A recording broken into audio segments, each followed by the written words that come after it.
জানো জানো, পাশের বাংলো বাড়িটাতে নতুন ফ্যামিলি থাকতে আসছে। যাক বাবা, নতুন প্রতিবেশী পাবো। কতদিন কেউ এখানে থাকতে আসেনি, আমরা একা একাই আছি, গল্প করার একটা লোকও পাই না। পিটি নিউজ, একবারে খবরের ঝুড়ি দেখছি।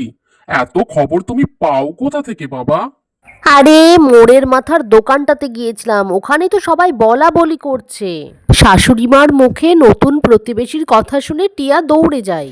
শাশুড়ি মা, নতুন ফ্যামিলিতে কে কে আছে? আমার মতো কোনো বৌমা টৌমা আছে তো যার সঙ্গে আমার বন্ধুত্ব হবে? আমার নতুন প্রতিবেশী, দারুণ মজা। আশ্চর্য, গাছে কাঁঠাল পাকলো কি পাকলো না, এরা সবাই বসে বসে গোফে তেল দিচ্ছে। রাখো তোমার তেলের গল্প, আমি মরছি চিন্তায়। যদি ফ্যামিলিটাতে আমার বয়সী কোনো শাশুড়ি না থাকে, তাহলে আমি আবার কার সঙ্গে গল্প করব?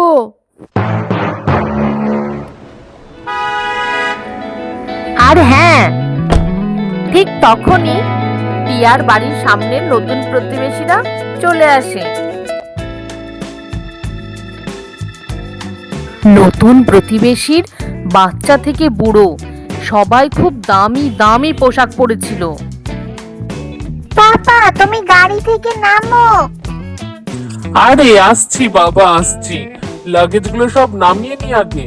ছোট্ট সাইমার বাবা গাড়ির ডিক্কি থেকে সব লাগেজগুলো নামাতে আরম্ভ করলো। সাইমারা দক্ষিণবঙ্গের লোক, তাই তারা কখনোই বরফ পড়া দেখেনি। অবাক হয়ে সবাই বরফ পড়া দেখছে সিমলাতে এসে। আরে বাবা, এটা তো অনেক বড় লোক।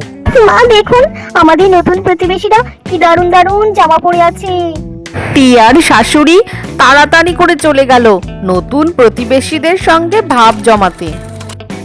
আমি হলাম ভানুমতি, এই বাড়িতেই থাকি, আপনাদের প্রতিবেশী। শুনছেন?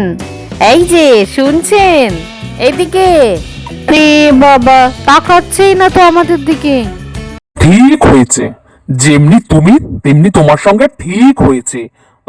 চেনা নাই, শোনা নাই, জানা নাই, ভাব জমাতে একদম ছুটে চলে এসেছে। আরে বাবা, এই তো আসলো, দুদিন থামুক। আরে চিন্তা করবেন না মা, নতুন প্রতিবেশীর সঙ্গে আপনার ঠিক বন্ধুত্ব হয়ে যাবে। এই তো সবে এলো, আমরা তো হলাম ওদের একমাত্র প্রতিবেশী। আমাদের সঙ্গে ছাড়া বন্ধুত্বটা কার সঙ্গে করবে বলুন? এদিকে নতুন প্রতিবেশী বরফ পড়া দেখে এতই অবাক হয়েছে যে ভানুমতির কথা তারা শুনতেই পায়নি। তারা অবাক হয়ে বরফ পড়া দেখছে। ওয়াও, কি সুন্দর বরফ পড়ছে। ভানুমতি হার মানতে চায় না, সে আবার চলে যায় ভাব জমাতে। আমার নাম ভানুমতি, আপনাদের প্রতিবেশী আমি।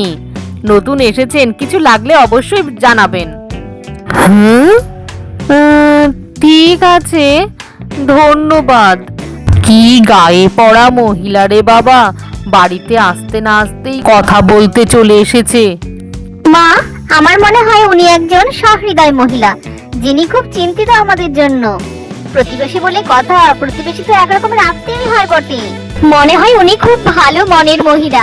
দেখবেন মা, ভবিষ্যতে উনি আমাদের ভালো প্রতিবেশী হয়ে উঠবেন। কি জানি বাবা, হয়তো তুমি ঠিকই বলছো বৌমা।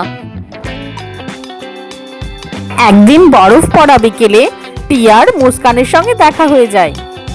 হাই, আমি টিয়া, তোমার পাশের বাড়িতেই থাকি। তোমরা সিমলা বোধহয় প্রথম এসেছো। হ্যাঁ, তুমি একদম ঠিক ধরেছো, আমরা সিমলা প্রথম এসেছি। আচ্ছা, তুমি জানলে কি করে আমরা এখানে প্রথম এসেছি তা? যখন বরফ পড়ে তখন তোমরা হা করে তাকিয়ে তাকিয়ে দেখো অবাক হয়ে, সেটা দেখেই আমি বুঝেছি যে তোমরা পাহাড়ি এলাকায় প্রথম এসেছো। আর আমি এটাও জানি যে তোমার নাম মুস্কান। তোমার শাশুড়ি মা তোমার নাম ধরে যা জোরে জোরে ডাকেন। আচ্ছা মুস্কান, আমি আসছি, হ্যাঁ, পরে আবার কথা হবে। এই বলে টিয়া সেখান থেকে চলে যায়। পরের দিন টিয়া দোকান যাচ্ছে শুনে মুস্কানও তার সঙ্গে সঙ্গে যায়। নতুন শহর, সে কিছু চেনে না বলে।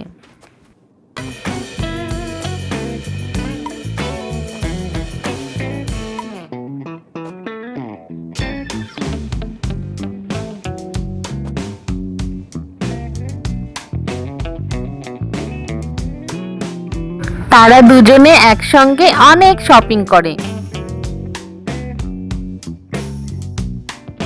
মুস্কান কোল্ড কফি খেতে খেতে টিয়ার সঙ্গে বেশ খানিকক্ষণ বসে কথা বলে।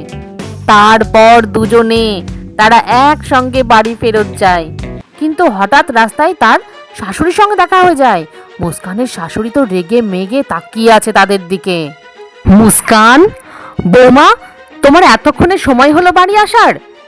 কি সাহস তোমার! অচেনা শহরে অজানা মানুষের সঙ্গে কতক্ষণ বাইরে থাকে? যাও, বাড়ি যাও।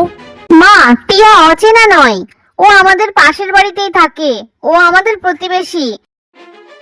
শোনো বৌমা, অচেনা অজানা মানুষের সঙ্গে কথা বলো তো দূরের কথা, আমরা তাদের সঙ্গে মিশতেও ভয় করি। আর তুমি কিনা তাদের সঙ্গে দোকান চলে গিয়েছো? বলিহারি সাহস তোমার! অত প্রতিবেশী প্রতিবেশী বলো না তো। কোন মানুষের মনে কি আছে আমরা জানি। হ্যাঁ বৌমা, কাজটা তোমার একদমই ঠিক হয়নি। অচেনা মানুষের সঙ্গে মেশার আগে একটু তাদেরকে তো আগে জানতে হবে। তোমার শাশুড়ি মাকে তুমি জানাতে পারতে সেটা। শোনো মুস্কান, এবার থেকে তোমার শপিং এর প্রয়োজন হলে আমাকে বলবে, আমি তোমাকে সঙ্গে করে নিয়ে যাব। এভাবে যার তার সাথে চলে যেও না বৌমা, আমার ভয় করে নতুন শহরে কখন কি জানি কি হয়। আর হ্যাঁ, ওদের সঙ্গে অত মেশার প্রয়োজন নেই, কি জানি কার মনে কি আছে বাবা। মুস্কান, বুঝে গেছো তো তাহলে বৌমা? যখন তোমার যা প্রয়োজন হবে তুমি তোমার এই শাশুড়ি মাকে এসে বলবে। ঠিক আছে বাবা, আমি বুঝে গেছি। কিন্তু আপনারা ওনাদের সঙ্গে একবার একটু মিশে দেখবেন। ওনারা কিন্তু খুব সহজ সরল মানুষ। আমার তো টিয়াকে খুবই ভালো লেগেছে, বেশ বন্ধুত্বপূর্ণ মেয়ে। আর আমাকে কালকে শপিং করতে কত সাহায্য করলো। ও আমার কিছু ব্যাগও উঠিয়েছিল নিজের ব্যাগের সঙ্গে। এতক্ষণে সময় হলো আসার। এই যে মহারানী আসছে, 5 মিনিট বলে 5 ঘন্টা ধরে শপিং করে আসছেন। টিয়া বৌমা, তুমি তো দেখলে সেদিন তোমার শাশুড়ির সঙ্গে ওরা কথা বললো না। গায়ে পড়ে বারবার ওদের সঙ্গে মিশতে যাওয়ার কি আছে? ওরা অত বড় লোক বলেই হয়তো ওদের অত অহংকার। না না বাবা, ওরা একদমই অহংকারী নয়। আমাদের নতুন প্রতিবেশী খুবই ভালো, বিশেষ করে মুস্কান। ওর সঙ্গে তোমার ভীষণ বন্ধুত্ব হয়ে গিয়েছে। ও এত বড় লোক কিন্তু ওর মধ্যে একটু অহংকার নেই। ও আমার সঙ্গে খুব ভালো করে মিশছিল। ওকে আজ আমি অনেক দোকান চিনিয়ে দিয়েছি। ভালো করেছো, প্রতিবেশীদেরকে সাহায্য করা খুব ভালো কাজ। কিন্তু জানো, দ্বিতীয়বার আমি ওদের বাড়িতে গিয়ে কথা বললাম, আমাকে একটু বসতেও বললো না বাড়িতে। বললো ঠিক আছে, দরকার হলে জানাবে। আজ বিকেলে ভানুমতি তার নাতনি সাইরাকে নিয়ে বেড়াতে বেরিয়ে সাইমাদের সঙ্গে দেখা হয়ে যায়। তারা ভাবে কে কার সঙ্গে কথা বলবে, কথা বলবে কি বলবে না। ভানুমতি ভাবছে যে কথা বলেই দেখি, যদি কথা বলে। আচ্ছা, নাতনিকে নিয়ে বেড়ানো হয়েছে। তা আমাদের এই নতুন বরফের দেশ আপনার কেমন লাগছে? ভালোই লাগছে আর কি। আমাদের ওখানে তো অত ঠান্ডা নেই, এখানে বরফ পড়ছে, ভীষণ ঠান্ডা। তা আপনারা কি এখানে আগে থেকেই থাকেন না নতুন এসেছেন? না না, আমরা আগে থেকেই এখানে থাকি। সাইরার দাদুর এখানে একটা কাঠ মিল আছে। ও আচ্ছা আচ্ছা, আমার ছেলের পোস্টিং হয়েছে এখানে, তাই আমাদের এই সিমলাতে আসা। আরে সাইরা, তোমার তো দারুণ মজা। তোমার মতোই একটা ছোট্ট বন্ধু পেয়েছো। তোমার নতুন বন্ধুর সঙ্গে খেলা করো, পরিচয় করে নাও। কাল থেকে তো ওর সঙ্গে খেলতে হবে। হাই সাইরা, আমার নাম সাইমা। তুমি আমার বন্ধু হবে। আমরা দুজনে প্রতিদিন একসঙ্গে খেলবো, কেমন? আমার এখানে একটাও বন্ধু নেই। চলো এখন আমরা দুজনে মিলে খেলি। হ্যাঁ চলো। তোমাদের এখানে কত বরফ, আমার খুব মজা লাগছে। চলো আমরা বরফের বল বানিয়ে খেলি। এবার দেখো শুধু আমার বলের শক্তি। ইয়া বাবারে, অনেক জোরে ছুঁড়েছে আমার দিকে। বাচ্চারা নিজেদের মধ্যে খেলতে আরম্ভ করেছে। চলুন আমরা ওইদিকে গিয়ে বসে একটু গল্প করি। হ্যাঁ হ্যাঁ, তাই চলুন, আমারও কোমরটা ব্যথা করছে। এবার একটা ঠান্ডা ফুনা ফু। দেখো আমি বরফ দিয়ে স্নো ফুটবল খেলছি। বরফের কেরামতি আমার সামনে। ও বাবারে, কি ঠান্ডা। এ বুম, আমিও বরফের বল বানাতে পারি। এই দেখো, জাম্প করালেও পড়ছে না। আমি একটু চেষ্টা করে দেখি। আইরা, তুমি কোন ক্লাসে পড়ো? আমি ক্লাস 3-তে পড়ি। ও আমিও তো ক্লাস 3-তেই পড়ি। রে বাবা, আমার হাত জমে গেল, কি ঠান্ডা। আমার বরফ খেতে খুবই ভালো লাগছে। নাও আরো বরফ খাও। আর তুমি কিন্তু আমাদের স্কুলেই ভর্তি হবা, আর দুজনে একসঙ্গে স্কুলে যাব। ওকে। এই দেখো, আমিও বরফের বলকে জাম্প করাতে পারি। আমার তো হাত দুটো মনে হয় বরফ হয়ে যাবে। এই নাও বরফের বল। আমারও হাত জমে যাচ্ছে, আমিও ছুড়ে দিব। এই নাও।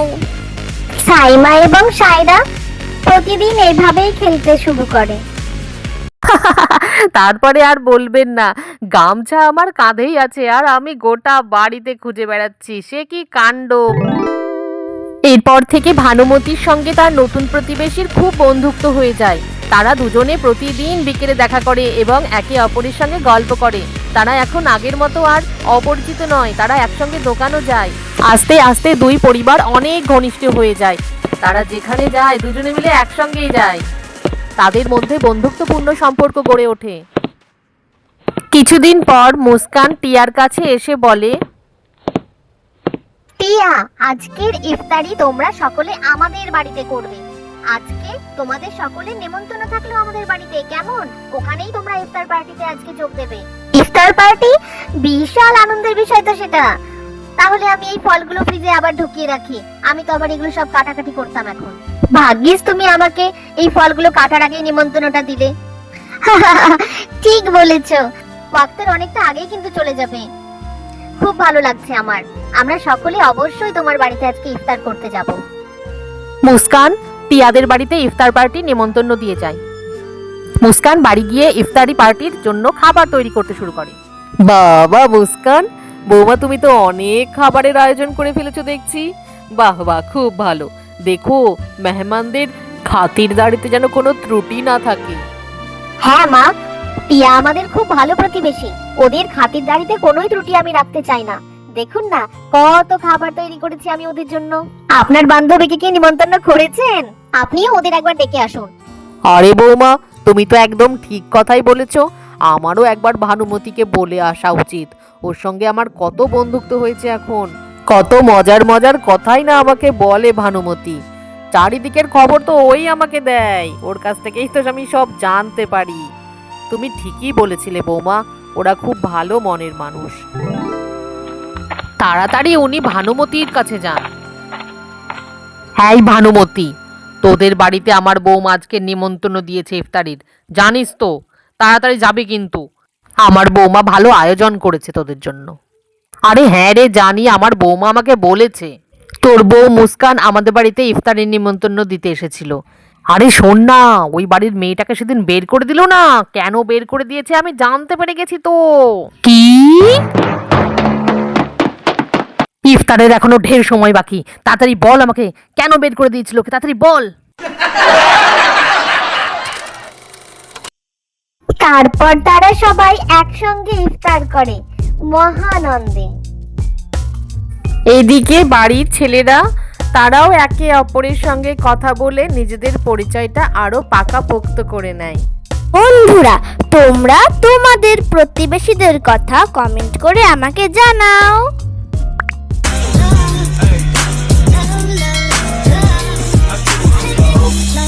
Yeah.